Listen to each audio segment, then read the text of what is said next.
आज के इस वीडियो में कक्षा 12 के भौतिक विज्ञान पेपर हल के बारे में बताएंगे। 2025 में जो एग्जाम हुए थे उसमें पेपर का कोड 346 JW को हल करके आज के इस वीडियो में बताया जाएगा। पिछले भाग के वीडियो में प्रश्न नंबर 1 से लेकर के प्रश्न नंबर 3 तक के सभी प्रश्नों को हल करके वीडियो अपलोड कर दिया गया है। यदि उस भाग का वीडियो आप सभी विद्यार्थी नहीं देखे हैं तो डिस्क्रिप्शन बॉक्स को चेक कीजिए, वहां पर उस वीडियो का लिंक दे दिया गया है, वहां से जाकर के वीडियो को देख सकते हैं। इस भाग में प्रश्न नंबर 4 के सभी प्रश्नों को जो है हल करके आज के इस वीडियो में बताया जाएगा। तो एक एक प्रश्न को जो है आप सभी विद्यार्थी अच्छे से समझिएगा। प्रश्न नंबर 4 में क्या दिया गया है, दिए गए वैद्युत चुंबकीय तरंगों में सबसे लंबे तरंगदैर्घ्य और उच्चतम आवृत्ति वाले तरंगों का नाम आप लिखना है। और उसमें बताया गया कि सूक्ष्म तरंग है, एक्स किरण है, रेडियो तरंगे हैं, गामा किरण है। और उसमें एक और प्रश्न को जोड़ा गया है, विस्थापन धारा से क्या तात्पर्य है। तो इसमें 2 प्रश्न दिया गया है, तो दोनों प्रश्नों को जो है आपसे विद्यार्थी अच्छे से समझिएगा।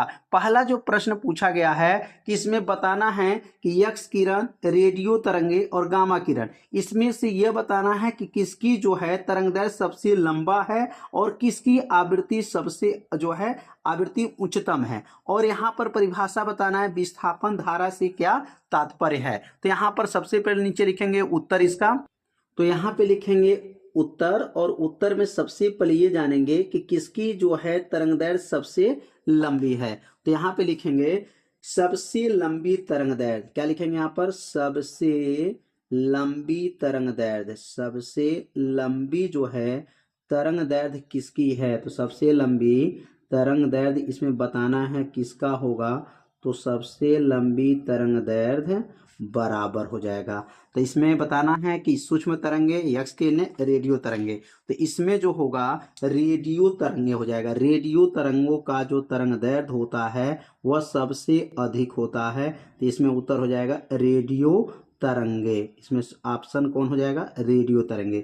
सूक्ष्म तरंगे, एक्स किरणें, रेडियो तरंगे और गामा किरणें में कौन सबसे अधिक लंबी, सबसे लंबी तरंगदैर्घ्य रेडियो तरंगे हो जाएगा। और इसमें बताना है उच्चतम आवृत्ति बताना है, तो यहाँ लिखेंगे उच्चतम आवृत्ति, क्या लिखेंगे यहाँ पर, उच्चतम आवृत्ति। तो लिखेंगे यहाँ पर उच्चतम आवृत्ति अब किसका होगा, उच्चतम माने अधिकतम, अधिकतम आवृत्ति किसका है।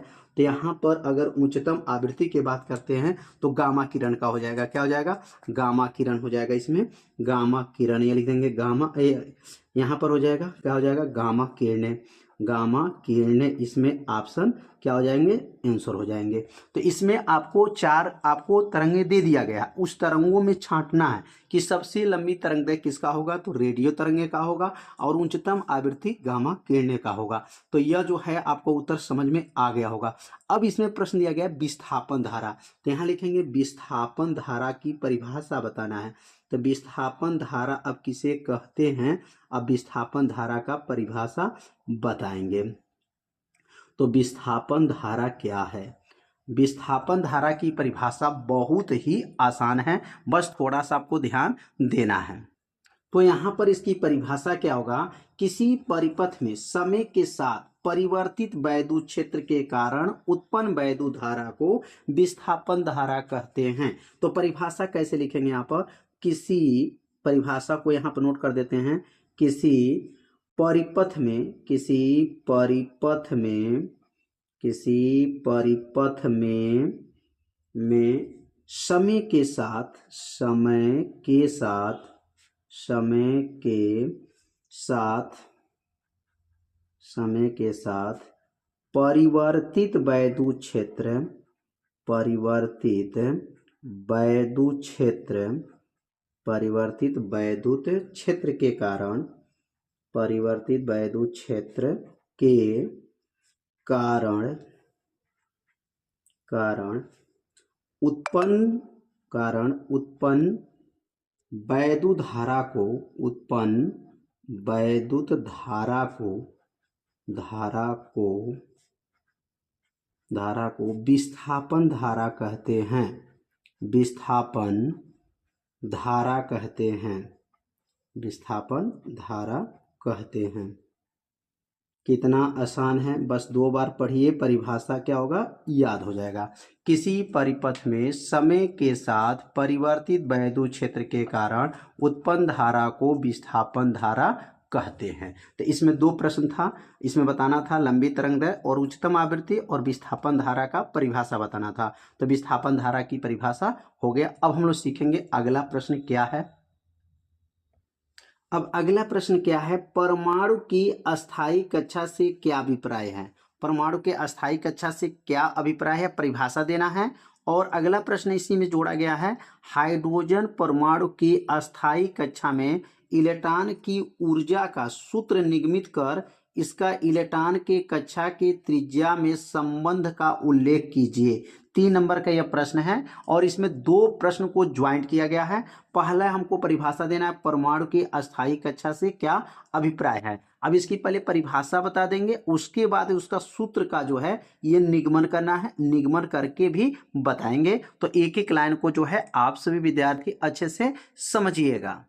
तो अब यहाँ पर हेडिंग को जो है नोट कर लीजिए, परमाणु के अस्थायी कक्षा। क्या लिखेंगे यहाँ पर, परमाणु के अस्थायी कक्षा।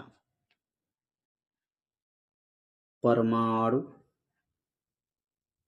की अस्थायी कक्षा, परमाणु की अस्थायी कक्षा किसे कहते हैं, इसे बोर का भी कक्षा कहा जाता है। बोर का नियम आप लोग पढ़े होंगे, या बोर का नियम नहीं जानते हैं तो आप लोग जानिए बोर का कक्षा क्या है। बहुत आसान उत्तर है, बस थोड़ा सा परिभाषा को ध्यान दीजिएगा। परमाणु की वह कक्षा, लिखेंगे परमाणु की वह कक्षा जिसमें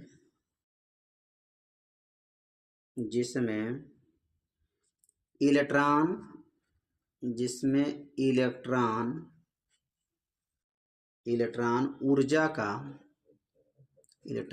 ऊर्जा का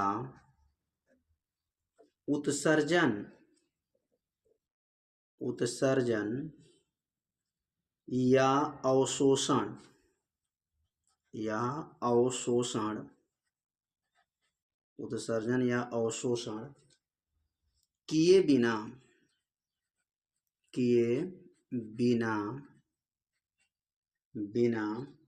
घूमते रहते हैं।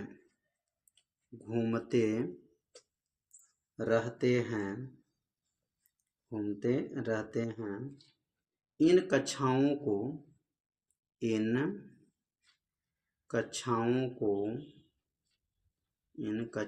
को क्या कहा जाता है, इन कक्षाओं को अस्थायी कक्षा कहा जाता है। इन कक्षाओं को लिखेंगे परमाणु की अस्थायी कक्षा कहा जाता है।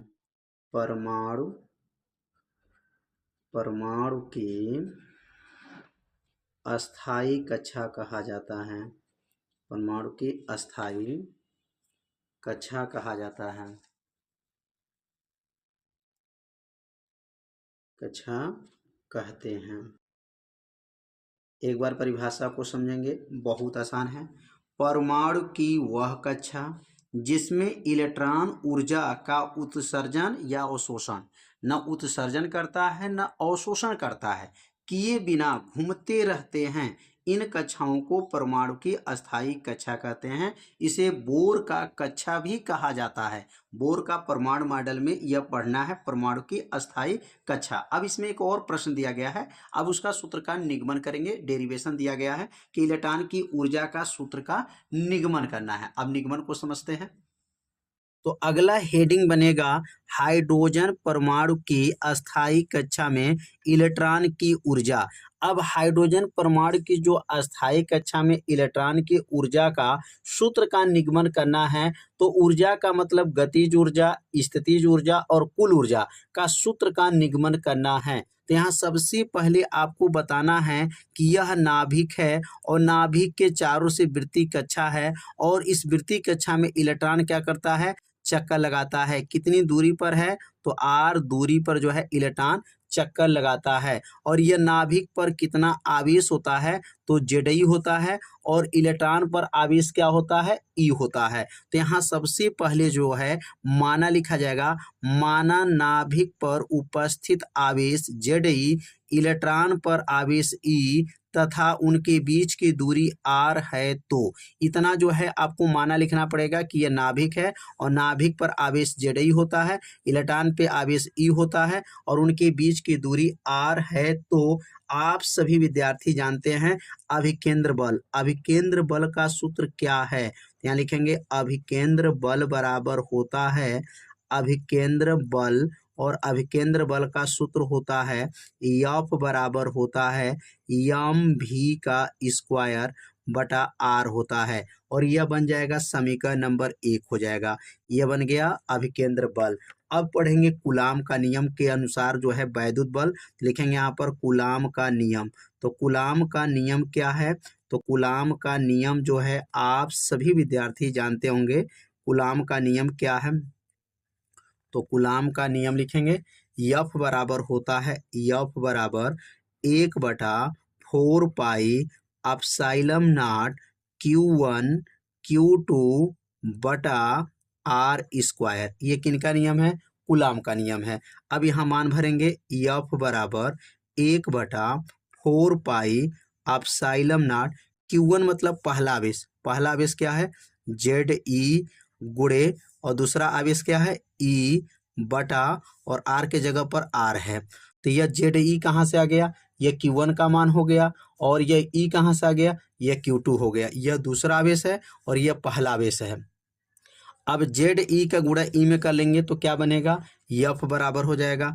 अब F बराबर हो जाएगा 1/4 पाई एप्सिलॉन नॉट हो जाएगा Z, और E में E का गुणा करेंगे तो E स्क्वायर बटा R हो जाएगा, और ये बन जाएगा समीकरण नंबर 2 हो जाएगा।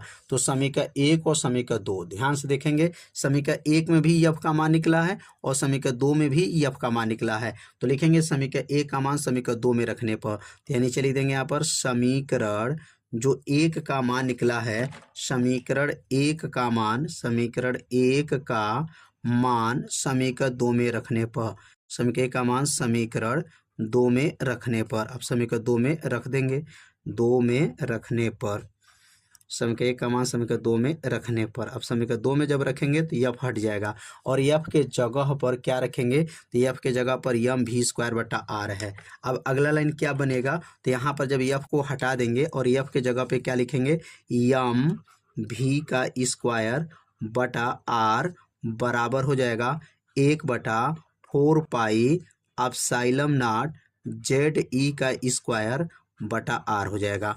यह बन गया समीकरण नंबर 1 और यह बन गया समीकरण नंबर 2। समीकरण 1 और समीकरण 2 में क्या मान बराबर दिखाई दे रहा है, यहाँ पर जो है ध्यान दीजिएगा R स्क्वायर है, यहाँ R स्क्वायर छूट गया, यहाँ पर R स्क्वायर क्या है, यहाँ पर R का स्क्वायर, ध्यान दीजिएगा R का स्क्वायर R का स्क्वायर है। अब यहाँ पर जो है एक R से यह भी R स्क्वायर रहेगा, और एक R स्क्वायर से एक R कट जाएगा, यहाँ से एक R से एक R कट जाएगा। तो जब एक R से एक R कट गया तो क्या बचेगा, तो यहाँ बचेगा mv स्क्वायर बराबर हो जाएगा 1/4 पाई एप्सिलॉन नॉट हो जाएगा Ze का स्क्वायर बटा में क्या होगा R हो जाएगा। ये किसका मान निकल गया, mv स्क्वायर का मान निकल गया। अब इसको समीकरण नंबर 3 मान लीजिएगा। अब गतिज ऊर्जा का निगमन करेंगे। गतिज ऊर्जा का सूत्र क्या होता है, तो अब यहाँ लिखेंगे गतिज ऊर्जा बराबर सूत्र होता है, गतिज ऊर्जा बराबर क्या होता है, तो लिखेंगे गतिज ऊर्जा के बराबर होता है 1/2 mv का स्क्वायर होता है। यह सूत्र किनका है, गतिज ऊर्जा का। अब गतिज ऊर्जा का जब सूत्र आ गया k बराबर 1/2 mv स्क्वायर, तो mv स्क्वायर का मान निकाला गया है, तो यहाँ पे क्या बनेगा, k बराबर हो जाएगा 1/2 हो जाएगा, और mv स्क्वायर का मान निकला है। अब mv स्क्वायर का मान क्या है, 1/4 pi epsilon not Ze square बटा R, यह मान निकला है। अब यह मान को यहाँ पे भर देंगे। अब mv स्क्वायर को हटा दीजिए, उसके जगह पे मान भरेंगे तो क्या हो जाएगा, यहाँ पर 1/4 पाई एप्सिलॉन नॉट Ze का स्क्वायर बटा में आर है। ये किसका मान है? एम भी स्क्वायर का मान हो गया टोटल। तो ये क्या बन गया? के बराबर आ गया। अब एक एक नम एक हो जाएगा और 4 दूनी 8 हो जाएगा, 8 पाई अपसाइलम नॉट और क्या बनेगा? जेड ई स्क्वायर बटा में आर हो जाएगा। अब यह मान जो निकला है, यह मान किसका आ गया? तो यह मान गतिज ऊर्जा का आ गया। और यहाँ पर गतिज ऊर्जा की गणना करना था और गतिज ऊर्जा का मान आ चुका। अब स्थितिज ऊर्जा की गणना करेंगे, क्योंकि इसमें बताया गया है कि इलेक्ट्रॉन की ऊर्जा, ऊर्जा मतलब गतिज ऊर्जा भी, स्थितिज ऊर्जा का भी निगमन करना है। अब स्थितिज ऊर्जा का सूत्र का निगमन कैसे करेंगे, अब एक एक लाइन को इसको समझा देंगे। तो यह उम्मीद करते हैं ये आप लोग को अच्छे से समझ में आ रहा होगा। पहले अभिकेंद्र बल निकालिएगा, कूलाम के नियम से बल निकालिएगा और समीकरण 1 का मान समीकरण 2 में रख दीजिएगा और रखने पर एक आर से एक आर कट जाएगा, एक आर बच जाएगा, एम भी स्क्वायर का मान निकल गया। और एम भी स्क्वायर का मान जब निकल जाएगा तो गतिज ऊर्जा में एम भी स्क्वायर का मान भर दीजिएगा। अब भरने के बाद इसमें गुणा कर लेंगे तो गतिज ऊर्जा का मान निकल जाएगा। अब स्थितिज ऊर्जा निकालेंगे। अब यहाँ लिखेंगे स्थितिज ऊर्जा। अब क्या लिखेंगे यहाँ पर? स्थितिज ऊर्जा। अब स्थितिज ऊर्जा की गणना करेंगे तो स्थितिज ऊर्जा का सूत्र क्या होगा? तो स्थितिज ऊर्जा U बराबर सूत्र होता है 1/4 पाई अपसाइलम नॉट Q1 Q2 बटा आर हो जाएगा। यह किनका सूत्र है? स्थितिज ऊर्जा का है। अब इसमें मान को भरेंगे तो U उतर जाएगा यहाँ पर, U बराबर 1/4 पाई अपसाइलम नॉट। Q का मान क्या था? Zi था और इलेक्ट्रॉन पर आवेश माइनस ही यहाँ रखना है, अब बटा हो जाएगा आर हो जाएगा। याद रखिएगा स्थितिज ऊर्जा में इलेक्ट्रॉन का आवेश माइनस रखना है और गतिज ऊर्जा में इलेक्ट्रॉन पर आवेश ई रखना है। अब यहाँ माइनस हो जाएगा, U बराबर हो जाएगा, अब ये माइनस आगे आ जाएगा, -1/4 पाई अपसाइलम नॉट हो जाएगा और यहाँ बनेगा जेड और ई में ई का गुणा करेंगे, ई स्क्वायर बटा में हो जाएगा आर। यह बन गया किसका? स्थितिज ऊर्जा का मान निकल गया। गतिज ऊर्जा का मान और स्थितिज ऊर्जा का मान आ गया। अब दोनों ऊर्जा को जोड़ना पड़ेगा तभी कुल ऊर्जा निकलेगा।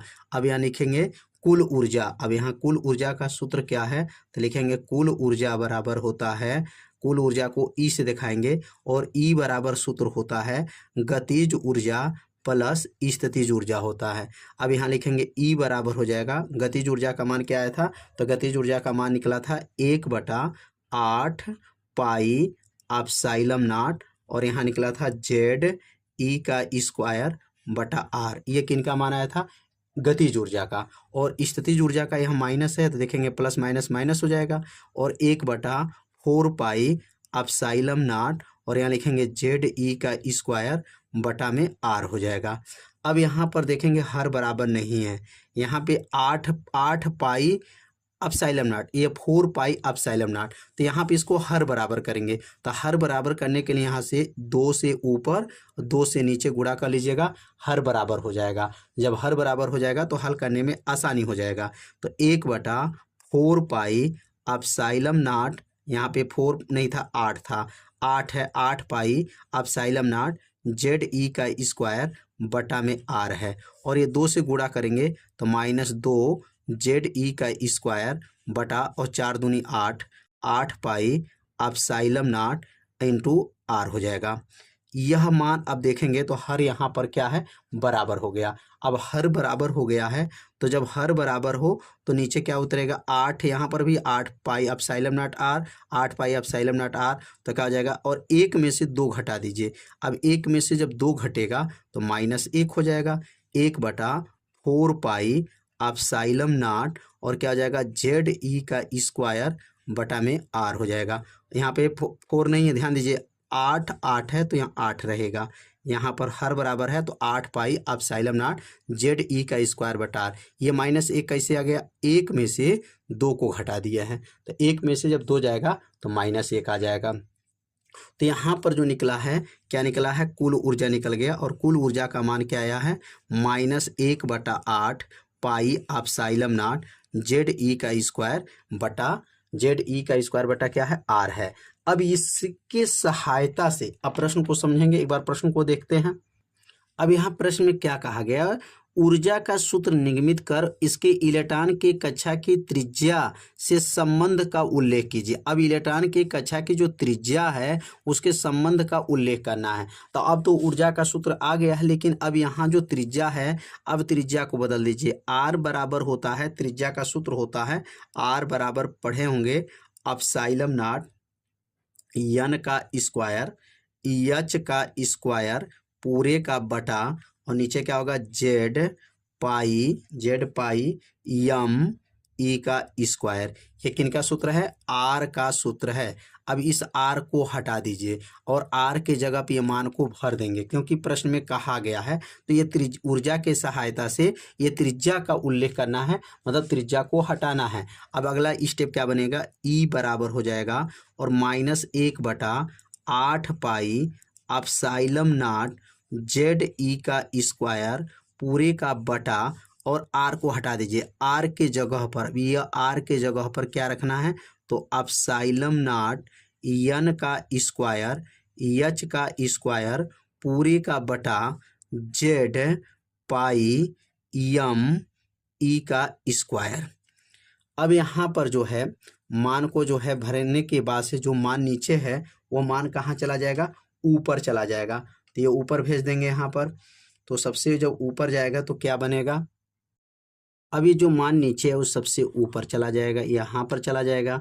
तो क्या बनेगा? ई बराबर, अब ऊपर गया क्या बनेगा? -1/8 पाई एप्सिलॉन नॉट, और सबसे ऊपर गया जेड ई का स्क्वायर, और क्या गया? 2 z pi m e square बटा, और नीचे क्या हो जाएगा? Epsilon nought n square h square. अब यहाँ पर epsilon n square h square. अब जो कटने वाला रहेगा काट दीजिए। क्या कट सकता है? तो पाई से पाई केवल कट सकता है, पाई से पाई कट गया। अब बचेगा क्या? तो बचेगा क्या? तो अब लिखेंगे यहाँ पर ई बराबर -1/8 8 हो जाएगा, और यहाँ एप्सिलॉन में एप्सिलॉन का गुणा होगा तो एप्सिलॉन का स्क्वायर हो जाएगा, एप्सिलॉन का स्क्वायर एच का स्क्वायर हो जाएगा, और ऊपर क्या होगा? जेड और ई में गुणा करेंगे ई का, तो ई पर 4 घात एम हो जाएगा, और बटा में क्या होगा? एन का स्क्वायर हो जाएगा। अब इसमें जो है मान को एक पास लेंगे। अब लिखेंगे ई बराबर, अब यहाँ z e square m 8 epsilon nought और एच स्क्वायर, पूरा मान को एक पास करेंगे तो जेड ई का ई के ऊपर 4 घात एम बटा नीचे क्या है? 8 एप्सिलॉन नॉट का स्क्वायर एच का स्क्वायर माइनस है, और यहाँ पर लिखेंगे गुणे 1/एन स्क्वायर। तो यह पूरा मान याद रखेंगे, यह पूरा मान कितना होता है? तो यह पूरा मान जो है ई बराबर हो जाएगा, इसके जगह पर पूरा के जगह पे लिख सकते हैं -RCH, और बटा में क्या है? एन स्क्वायर हो जाएगा। तो यह आ गया ऊर्जा के सहायता से और त्रिज्या के सहायता से आपका सूत्र आ गया ई बराबर -RCH बटा क्या होता है? एन स्क्वायर होता है। यह पूरा मान जो है, यह पूरा मान निकालिए और RCH का मान निकालिए, दोनों का मान आपस में क्या रहेगा? बराबर हो जाएगा। यह पूरा मान RCH हो जाता है 1/n स्क्वायर, 1/n स्क्वायर है, माइनस है तो माइनस है। तो यह मान जो है किसके सहायता से? कुल ऊर्जा के सहायता से और त्रिज्या के सहायता से यह संबंध स्थापित किया गया है। तो यदि इस संबंध को आपको समझ में नहीं आया होगा तो वीडियो को एक बार और देखिएगा, जिससे आपको यह समझ में अच्छे से आ जाएगा। अब अगला प्रश्न क्या है? चुंबकीय द्विध्रुव को परिभाषित कीजिए। चुंबकीय क्षेत्र में चुंबकीय द्विध्रुव पर लगने वाले बल आघूर्ण का व्यंजक प्राप्त कीजिए। तो इसमें 2 प्रश्न हैं। पहले चुंबकीय द्विध्रुव आघूर्ण को परिभाषा देना है, और चुंबकीय द्विध्रुव आघूर्ण पर लगने वाले बल का जो है व्यंजक जो है प्राप्त करना है। बल आघूर्ण का व्यंजक आपको प्राप्त करके बताया जाएगा। तो सबसे पहले जो है यहाँ पर लिखेंगे चुंबकीय द्विध्रुव को परिभाषित करना है, तो कैसे परिभाषित करेंगे? तो यहाँ पर लिखेंगे इसका उत्तर, और उत्तर में यहाँ पर कैसे परिभाषित किया जाएगा? तो यहाँ पर सबसे पहले आपको याद रखना है कि यहाँ पर B बराबर जो लेंगे, B बराबर 1 टेस्ला लेंगे। B बराबर क्या है? 1 टेस्ला ले लीजिएगा, और कोण जो है लंबवत होना चाहिए, थीटा बराबर 90 अंश होना चाहिए, टाउ का सूत्र क्या होता है, तो टाउ बराबर सूत्र होता है यम बी साइन थीटा होता है, यम बी साइन थीटा। अब इसमें मान को भरिए तो क्या लिखेंगे, टाउ बराबर हो जाएगा यम यहाँ उतर जाएगा, बी का मान 1 माना गया है और साइन थीटा लंबवत का मतलब 90 अंश माना गया है। अब साइन 90 अंश का रखेंगे तो क्या बनेगा, यहाँ पर टाउ बराबर हो जाएगा यम गुणे 1 गुणे साइन 90 का मान 1 होगा, टाउ बराबर क्या हो गया, यम एकन्नम यम, तो यम हो जाएगा। अब यहाँ से इसकी परिभाषा बनाएंगे, टाउ जो है मैक्सिमम हो जाता है यम के बराबर, कब, जब यहाँ 90 अंश का कोण बनता है तब। अब टाउ जो है बल युग्म आघूर्ण, इसका नाम क्या है, बल युग्म आघूर्ण, और इसका नाम क्या है, चुंबकीय द्विध्रुव आघूर्ण के क्या ही बराबर है। तो बल युग्म आघूर्ण द्विध्रुव आघूर्ण के बराबर होता है, जबकि एकांक चुंबकीय क्षेत्र में लंबवत थीटा पर क्या है 90 अंश है, तो इसको लंबवत बोला जाता है। तो अब यहाँ पर इसकी परिभाषा लिख लेंगे, टाउ की क्या परिभाषा है, चुंबकीय द्विध्रुव को परिभाषा का लिखना है तो टाउ यम के बराबर और यम टाउ के बराबर लिख सकते हैं यहाँ पर, अर्थात लिख सकते हैं यम किसके बराबर हो जाएगा, तो यम टाउ के बराबर हो जाएगा। अब यहाँ पर इसकी परिभाषा क्या बनेगा, तो यहाँ परिभाषा भी बना लेंगे, यहाँ पर तो लिखेंगे यहाँ पर अर्थात, और अर्थात के नीचे परिभाषा इसका बनाएंगे अब, और परिभाषा ऊपर ही छिपा है, बस बनाना आपको सीखना है। क्या लिखेंगे, उस बल युग्म के बराबर होता है, कौन बराबर होता है, चुंबकीय द्विध्रुव जो है उस बल युग्म के बराबर होता है। लिखेंगे उस बल युग्म के बराबर होता है, उस बल युग्म के बराबर होता है, बल युग्म के बराबर होता है, बराबर होता है, बराबर होता है, जो कि चुंबकीय द्विध्रुव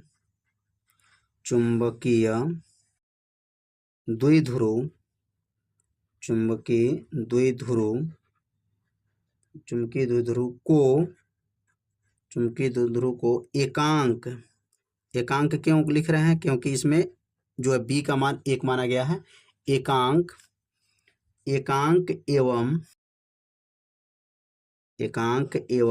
एक समान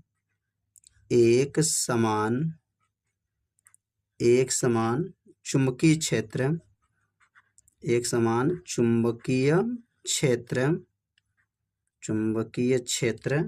अब क्या लिखेंगे, चुंबकीय क्षेत्र की दिशा लंबवत हो, चुंबकीय क्षेत्र की दिशा लंबवत हो, लंबवत मतलब 90 अंश का कोण हो, लंबवत रखने पर होता है, लंबवत रखने पर होता है। अब इसकी परिभाषा जो बना है, चुंबकीय द्विध्रुव आघूर्ण की परिभाषा यम टाउ के बराबर हो जाएगा, कब बराबर होता है, जब बी का मान 1 टेस्ला लेंगे और थीटा बराबर 90 अंश लेंगे, तो टाउ यम के बराबर और यम टाउ के बराबर उस बल युग्म के बराबर होता है जो चुंबकीय द्विध्रुव को एकांक एवं एक समान चुंबकीय क्षेत्र की दिशा लंबवत रखने पर होता है, लंबवत का मतलब 90 अंश रखने पर होता है। अब यहाँ पर एक डेरिवेशन करना है, एक समान चुंबकीय क्षेत्र में चुंबकीय द्विध्रुव पर लगने वाला बल आघूर्ण का सूत्र का डेरिवेशन करना है। अब यहाँ पर हेडिंग नोट करेंगे और एक डेरिवेशन जो है समाप्त करेंगे, कैसे डेरिवेशन होगा, तो यहाँ पर हेडिंग होगा। तो अब अगला हेडिंग जो इसमें बन जाएगा, जो सूत्र का डेरिवेशन करना है, एक समान चुंबकीय क्षेत्र में चुंबकीय द्विध्रुव पर लगने वाला बल आघूर्ण। अब यहाँ पर बल आघूर्ण का सूत्र का निगमन करना है, तो यहाँ पर सबसे पहले एक दंड चुंबक लेंगे और उस दंड चुंबक का नाम क्या है, ENS है, और उसके प्रभावकारी जो लंबाई है 2L है, और ध्रुव प्रबलता, यहाँ ध्रुव की प्रबलता और यहाँ ध्रुव की प्रबलता को यम से प्रदर्शित करते हैं। बीच चुंबकीय क्षेत्र में रखा गया है, थीटा कोण बना हुआ है, तो इसलिए यहाँ पर माना क्या क्या लिखेंगे, माना ENS एक दंड चुंबक है जिसकी प्रभावकारी लंबाई 2L है, प्रभावकारी लंबाई 2L है। तथा ध्रुव प्रबलता यम है, इसे एक समान चुंबकीय क्षेत्र बी के साथ थीटा कोण पर रखा गया है। अब यहाँ पर रखा गया है और बल आघूर्ण। अब बल आघूर्ण का सूत्र क्या होता है, तो यहाँ लिखेंगे बल आघूर्ण बराबर क्या होता है। तो आप सभी विद्यार्थी जानते होंगे बल आघूर्ण बराबर होता है बल गुणे उनके बीच की दूरी, बल गुणे लंबवत दूरी लिख सकते हैं, यहाँ पर लंबवत दूरी होता है। अब यहाँ पर लंबवत दूरी हो जाएगा तो बल आघूर्ण को किससे प्रदर्शित करेंगे, तो बल आघूर्ण को टाउ से प्रदर्शित करेंगे और बल को किससे प्रदर्शित करेंगे, एफ से प्रदर्शित करेंगे। और लंबवत दूरी इसमें क्या है, तो लंबवत दूरी अगर देखेंगे लंबवत दूरी AC है तो यहाँ पर AC रख देंगे। अब एफ को हटाना पड़ेगा और एफ को कैसे हटाएंगे, तो एक सूत्र होता है, यहाँ चूंकि लिखेंगे ध्रुव प्रबलता स्मॉल m होता है और ध्रुव प्रबलता का सूत्र होता है एफ बटा बी होता है। एफ बटा बी का मतलब बल बटा चुंबकीय बल है और बी का नाम क्या है, चुंबकीय क्षेत्र की तीव्रता है। अगर इसमें गुणा कर दें तो एफ का मान क्या आ जाएगा, तो यहाँ पर आ जाएगा बी एम आ जाएगा, बी और एम हो जाएगा। तो बी एम जो है या एम बी कहिए या बी एम कहिए, तो यहाँ पर किसका मान बदल जाएगा, तो अगला लाइन क्या बनेगा, टाउ बराबर हो जाएगा एफ को हटाएंगे तो एम बी लिख दीजिए या बी एम लिखिए, बात एक है, गुणे AC। अब AC कैसे हटेगा, तो AC हटाने के लिए यहाँ पर एक त्रिभुज बना है और इस त्रिभुज में साइन थीटा का प्रयोग करेंगे। तो साइन थीटा का सूत्र क्या होता है, तो साइन थीटा का सूत्र होता है लंब बटा कोण होता है। अब यहाँ समकोण त्रिभुज बना है और समकोण त्रिभुज के सहायता से साइन थीटा का सूत्र होता है लंब बटा कोण होता है। अगला लाइन जो बनेगा साइन थीटा और साइन थीटा बराबर हो जाएगा लंब, तो लंब का मान इसमें क्या है, AC है और कण का मान 2l है, तो यहाँ लिखेंगे AC बटा 2l हो जाएगा। अब यहाँ गुणा कर लेंगे तो AC का मान आ जाएगा, AC बराबर हो जाएगा 2l साइन थीटा, क्या बनेगा 2l साइन थीटा हो जाएगा। अब AC को हटा दीजिए और AC के जगह पर क्या रखेंगे, 2l रखाएगा।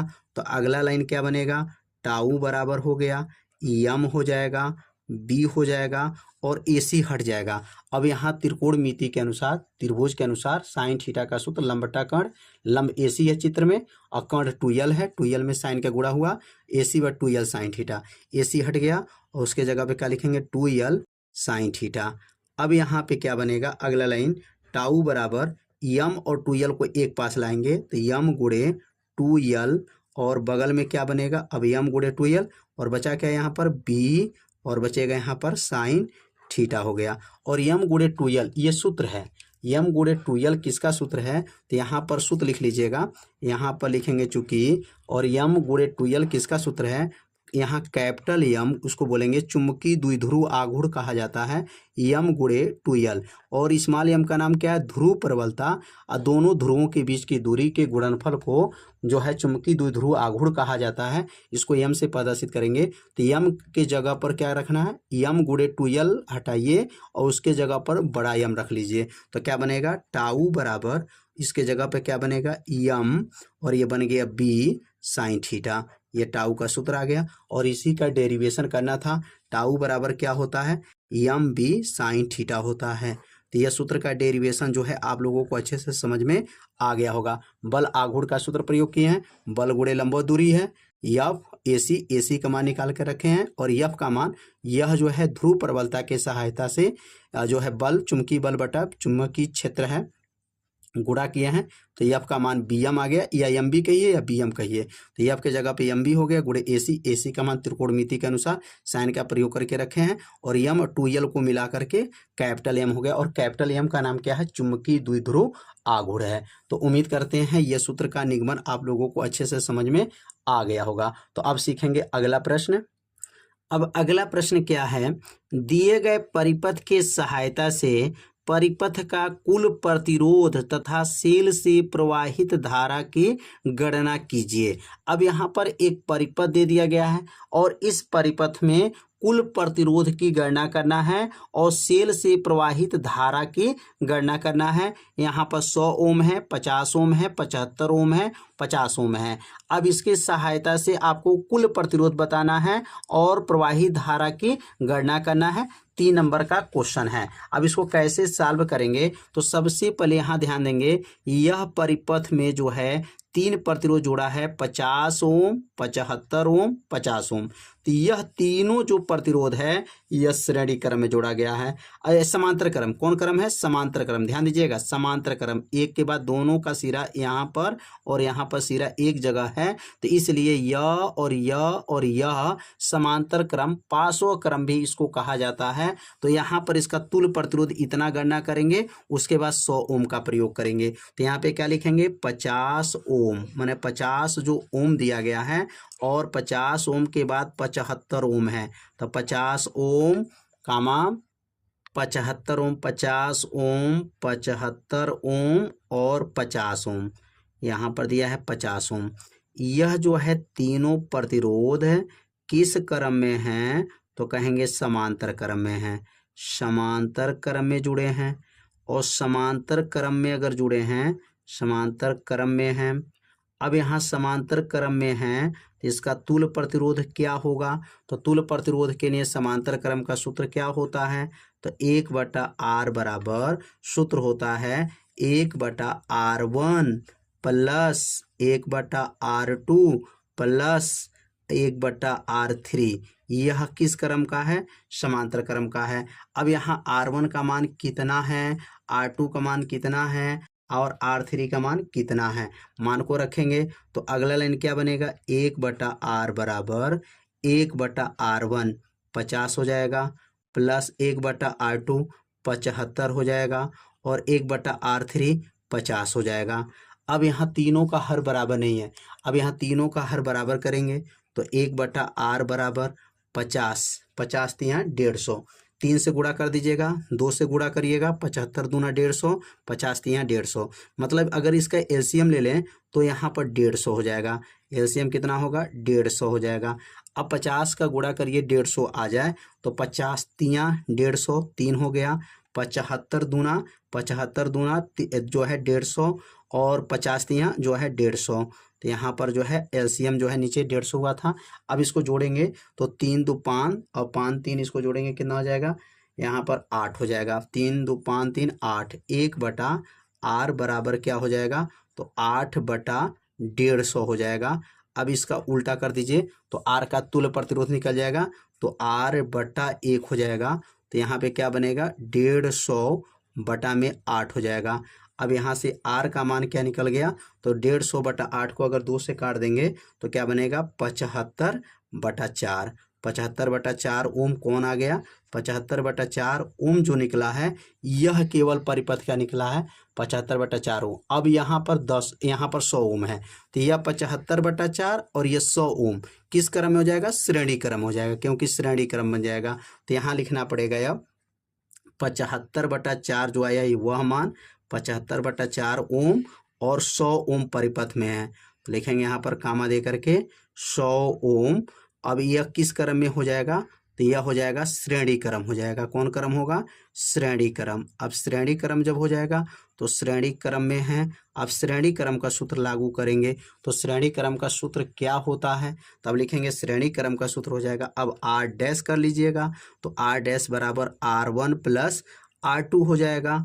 अब यहाँ लिखेंगे r डैश बराबर r1 का मान क्या है, 75/4 है प्लस हो जाएगा और r2 का मान क्या है, 100 है। अब यहाँ r1 का मान 75/4 हो जाएगा और r2 का मान 100। अब 2 प्रतिरोध बचा, क्योंकि तीनों प्रतिरोध को मिलाए हैं तो एक मान निकला और एक यह 100 ओम है, तो इसको मिला करके श्रेणी क्रम जोड़े हैं और श्रेणी क्रम में जो है मान 75/4 प्लस 100।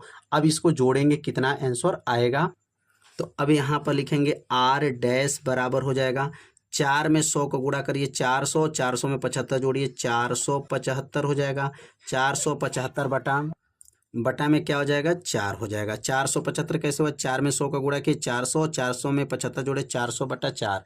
अब 4 से भाग कर देंगे, R डैश का मान निकल जाएगा। भाग देने पर 118.75 ओम हो जाएगा। यही इसका क्या हो जाएगा, तुल्य जो है प्रतिरोध हो जाएगा या कुल प्रतिरोध हो जाएगा। R डैश का मान जो है 118.75 ओम इसका आंसर हो जाएगा। अब इसमें क्या मान निकालना है, तो धारा का मान निकालना है। और यहाँ पर जो है E का मान दिया, सेल का वैद्युत वाहक बल दिया है, और E का मान दिया है, और R का मान तो निकला है। तो अब यहाँ लिखेंगे E बराबर, मान प्रश्न में क्या दिया गया था, तो एक बार देख लीजिए E का मान क्या दिया, सेल का वैद्युत वाहक बल 4.75 वोल्ट है। अब यहाँ सेल का वैद्युत वाहक बल को E से दिखाएंगे, और इसमें मान क्या दिया है 4.75 वोल्ट दिया गया है। E का मान हो गया, R का मान तो ऊपर ही निकला है, और यहाँ पर जो है R का मान तो निकला, R डैश हो गया। I का मान पूछा जा रहा है, I बराबर प्रश्नवाचक हो जाएगा। अब I का सूत्र क्या होगा, तो I बराबर E बटा R डैश हो जाएगा। E बटा क्या होगा, R डैश, क्योंकि तुल्य प्रतिरोध को R डैश माने हैं, तो E बटा या V बटा R डैश लिख सकते हैं। ओम के नियम से भी लगा सकते हैं, इसको V बटा R मान लीजिए, या V E को जगह पर V भी लिखा जा सकता है।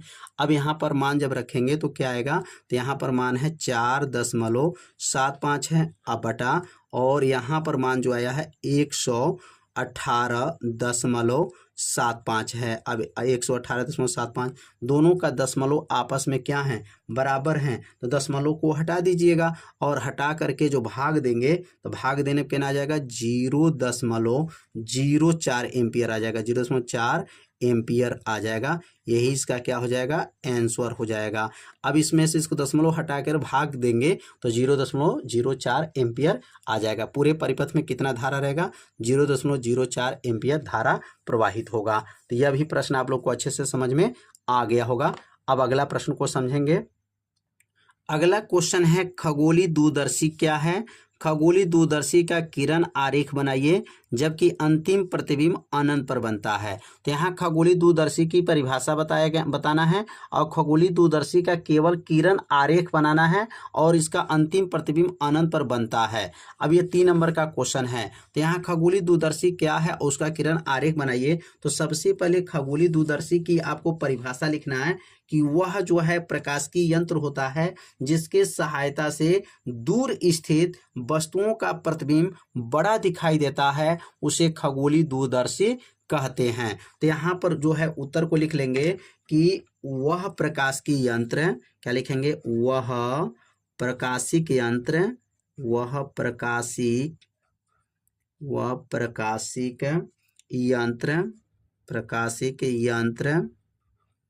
यंत्र जिनके द्वारा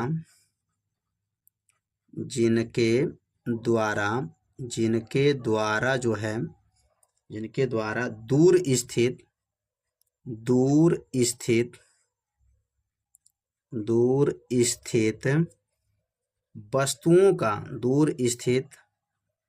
वस्तुओं का प्रतिबिंब बड़ा दिखाई देता है, प्रतिबिंब बड़ा दिखाई देता है,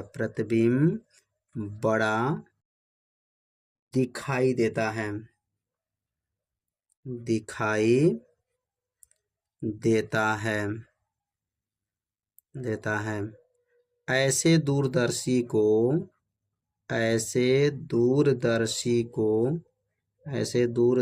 को क्या कहते हैं, ऐसे दूरदर्शी को खगोलीय दूरदर्शी कहते हैं, खगोलीय दूरदर्शी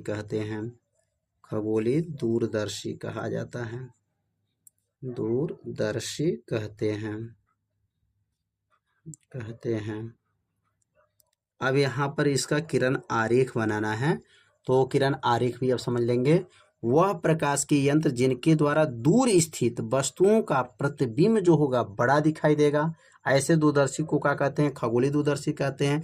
अब इसका प्रयोग कहाँ करते हैं, तो तारे, चंद्रमा आदि को जो है पिंड है, खगोलीय पिंड है, उनको बड़ा करके देखने का काम आता है। तो यहाँ लिखना चाहे तो लिख सकते हैं कि इनका उपयोग आकाशीय पिंड जैसे तारे, चंद्रमा को बड़े करके देखने का काम आता है।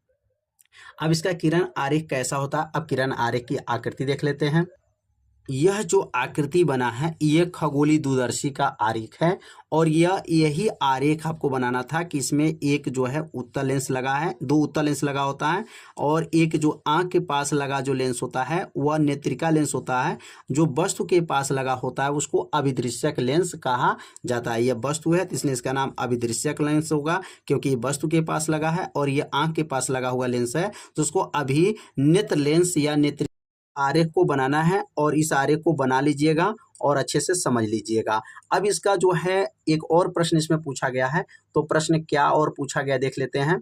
अब बताना है इसमें जबकि अंतिम प्रतिबिंब अनंत पे बनता है तो यहाँ लिखेंगे, अब यहाँ लिख देंगे जब अंतिम प्रतिबिंब, यहाँ लिख देंगे जब अंतिम